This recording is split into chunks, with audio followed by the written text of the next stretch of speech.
Pregnancy का second level ultrasound, जिसे anomaly scan कहते हैं, ये सबसे मोस्ट इंपॉर्टेंट अल्ट्रासाउंड माना जाता है और ये 18 वीक से 22 वीक के अंदर करवाया जाता है। गाइज मेरा जो ये रिपोर्ट है ये 21 वीक का रिपोर्ट है। सेकेंड लेवल की सोनोग्राफी इसलिए इतना इंपॉर्टेंट माना जाता है क्योंकि इस टाइम तक बच्चे का सारा पार्ट तैयार हो जाता है जो कि आपके रिपोर्ट पे मेंशन रहेगा। इसके बाद बच्चे का सिर्फ ग्रोथ होना बचा रहता है और 7th मंथ यानी कि 3rd ट्राइमेस्टर में बच्चा बहुत रैपिडली ग्रो करता है और साथ ही साथ मदर का भी हेल्थ बहुत ज़्यादा बढ़ना शुरू हो जाता है 3rd ट्राइमेस्टर में। तो गाइज इस रिपोर्ट पे आपको सारी डिटेल्स मेंशन रहेगा कि आपका FHR क्या है, जो कि आपको पहले भी मेंशन रहता है, लेकिन इसमें भी मेंशन रहेगा FHR क्या है, आपका प्लेसेंटा पोजीशन क्या है, आपका बच्चा सिंगल है, ट्विंस है, या आपका जो सर्विक्स का जो मेजरमेंट है कि कितना अभी तक ओपन हुआ है और जो लेंथ है उसका वो कितना है, ये सारा इसमें, या फिर बच्चे का जेनेटिक कोई प्रॉब्लम तो नहीं आया है किसी भी मदर से या फादर से, ये सब सारा चीज़ें इसमें क्लियर हो जाता है। साथ ही गाइज इसमें आपके फीटल्स का एस्टिमेट वेट बताया जाता है, लिखा रहता है, मेंशन किया रहता है। वो वेट जो मेंशन किया रहता है वो कई सारे पैरामीटर्स को देखते हुए मेंशन रहता है, जिसमें से कई सारे अल्ट्रासाउंड रिपोर्ट पे ना फुल फॉर्म दिया रहता है और कई सारे अल्ट्रासाउंड रिपोर्ट पे शॉर्ट फॉर्म में दिया रहता है। तो मेरे वाले पे शॉर्ट फॉर्म में दिया है, तो जितने भी शॉर्ट फॉर्म में अल्ट्रासाउंड है मैंने इंडिविजुअली सबका वीडियो डाल रखा है, प्लीज़ चेकआउट करिए चैनल पर जाके।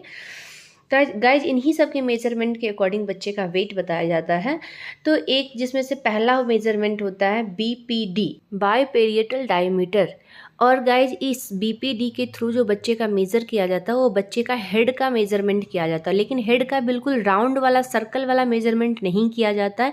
इसमें जो बच्चे का हेड मेजरमेंट किया जाता है वो दोनों साइड किया, यानी दोनों किनारे, एक कान से दूसरे कान तक का हेड को लेके मेज़र करते हैं और ये मेजरमेंट में होता है। एंड सेकंड होता है HC, हेड सरकमफ्रेंस। इसके अंदर गाइज बच्चे का जो हेड का मेजरमेंट किया जाता है वो सर्कल वाला साइज किया जाता है, यानी राउंड वाला, सिर की परिधि का मेज़र किया जाता है और ये भी मेजरमेंट में होता है।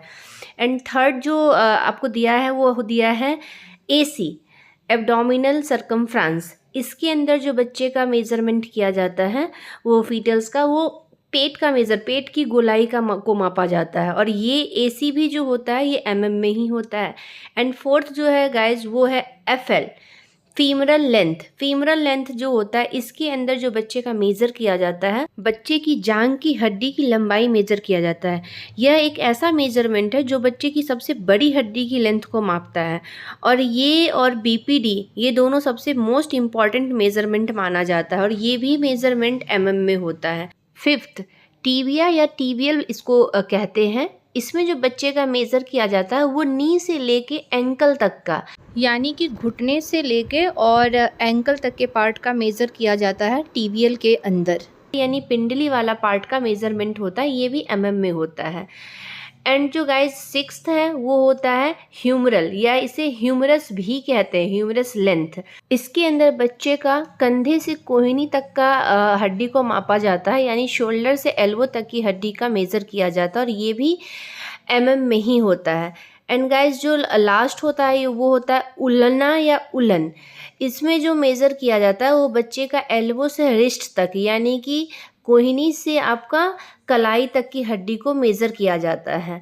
तो गाइज ये सारे मेज़रमेंट हमारे 5th मंथ एनोमली स्कैन के अल्ट्रासाउंड रिपोर्ट पे दिया रहता है, जिसके अकॉर्डिंग ही हमारे बच्चे का जो एस्टिमेट वेट बताया जाता है, मेंशन रहता है, ये इन्हीं सारे मेज़रमेंट के अकॉर्डिंग वेट मेज़र किया जाता है। तो गाइज आपके इसके साथ साथ इस रिपोर्ट में आपको इसमें बच्चे का और भी सारे जितने भी बॉडी का पार्ट होता है वो सारा आपका लिखा रहेगा रिपोर्ट पे कि नॉर्मल है, एबनॉर्मल है, अगर किसी की प्रॉब्लम है तो एबनॉर्मल लिखा रहता है और अगर सब कुछ ओके है तो आपका लिखा रहेगा कि नेक लिखा रहेगा, फेस लिखा रहेगा, हार्ट लिखा रहेगा, एब्डोमेन, सारा चीज़ आपका लिखा रहेगा रिपोर्ट पे। सारा नॉर्मल है तो नॉर्मल लिखा रहेगा। तो गाइज ये अगर टेस्ट आप लोगों ने नहीं कराया, किसी भी तरीके से मिस किया है किसी भी कंडीशन में, तो प्लीज़ इस स्कैन को मिस ना करें। आप इस स्कैन को ज़रूर से कराएं और इस स्कैन के बाद अगर कोई प्रॉब्लम लग रहा है तो डॉक्टर से के कंसल्ट के बाद आप डबल मार्क मार्किंग स्कैन ज़रूर करवाएं, क्योंकि उस स्कैन में क्लियरली आपको जेनेटिक इशू के बारे में पता चलेगा। और अगर डबल मार्किंग में आपको ज़रा सा भी रिपोर्ट में जो फाइनल रिपोर्ट डबल मार्किंग का होता है गाइज, मैंने भी कराया था, लेकिन यहाँ पे जहाँ पे मैं रह रही हूँ बैंगलोर में, ये कंपलसरी है NT स्कैन के साथ डबल मार्किंग। और जगह जहाँ तक मुझे आइडिया है कि कंपलसरी नहीं होता है, लेकिन अगर ज़रा भी डाउट हो तो प्लीज़ आप उसे इग्नोर नहीं करिएगा, डबल मार्किंग टेस्ट ज़रूर करवाइए। उसका जो रिपोर्ट आता है फाइनल 2 पेज का रिपोर्ट होता है, एक ब्लड टेस्ट है, और इसका जो फाइनल रिपोर्ट होता है उसमें आपका रिस्क में लिखा रहेगा कि high risk, low risk, medium risk. तो मेरा लो रिस्क आया था, तो मैंने आगे का स्कैन नहीं करवाया। अगर आपको मीडियम रिस्क भी आ रहा है तो प्लीज़ इसके बाद आप NIPT टेस्ट ज़रूर करवाइएगा, क्योंकि उसमें 100% क्लियर रिपोर्ट आता है अगर कोई बच्चे में प्रॉब्लम है वो भी, और अगर नहीं प्रॉब्लम है तो भी। एंड तो आप ये स्कैन ज़रूर करवा लीजिएगा NIPT, अगर आपको डाउट लगेगा डबल मार्किंग में तो गाइस जो डबल मार्किंग का कॉस्ट होता है वो थोड़ा कम होता है, आई थिंक 3100 के आसपास होता है। और जो NIPT होता है इसका कॉस्ट थोड़ा महंगा होता है, ये थोड़ा कॉस्टली होता है, 15,000 के आसपास होता है। बट थोड़ा बहुत ऊपर नीचे अकॉर्डिंग टू सिटी होता होगा, बट मुझे 15 या 16,000 बताया गया था। बट मुझे कराने की ज़रूरत नहीं हुई, क्योंकि मेरी डबल मार्किंग का जो फाइनल रिपोर्ट आया था वो लो रिस्क आ गया था। तो गाइज़ प्लीज़ आप लोगों से रिक्वेस्ट है कि आप लोग एनोमली स्कैन किसी भी कंडीशन पे स्किप नहीं करिएगा, क्योंकि ये बहुत ही इंपॉर्टेंट स्कैन है।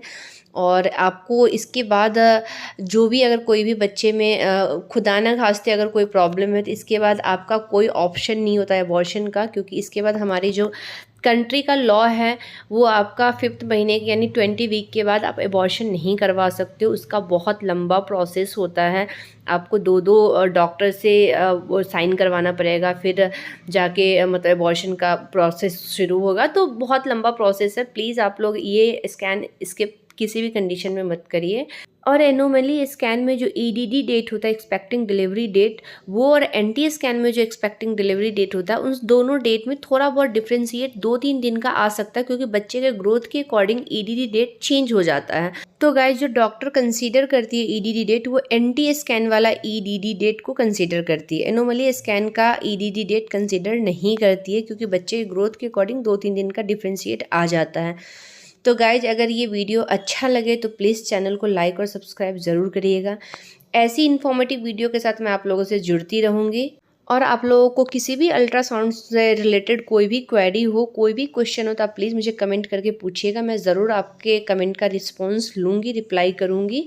और जितने भी इस पर शॉर्ट फॉर्म में दिए गए हैं ना, ये सारे मैंने इसके डिटेल्स वीडियो मैंने अपने चैनल पर डाल रखा है, आप प्लीज़ उसे चेकआउट करिए और अपना रिपोर्ट खुद से अच्छे से आप बैठ के देख सकते हैं, समझ सकते हैं, क्योंकि डॉक्टर एक एक चीज़ हमें पॉइंट टू पॉइंट नहीं बताती है, ओवरऑल बताती है कि अगर कोई प्रॉब्लम है तो भी, अगर कोई प्रॉब्लम नहीं है तो भी। तो जो एक एक पॉइंट है वो डॉक्टर नहीं बताती है, तो मैंने डाल रखा है अपने चैनल पे, आप प्लीज़ उसे चेकआउट करिए। और आप लोग अपना ख्याल रखिए, तब तक के लिए टेक केयर, बाय बाय।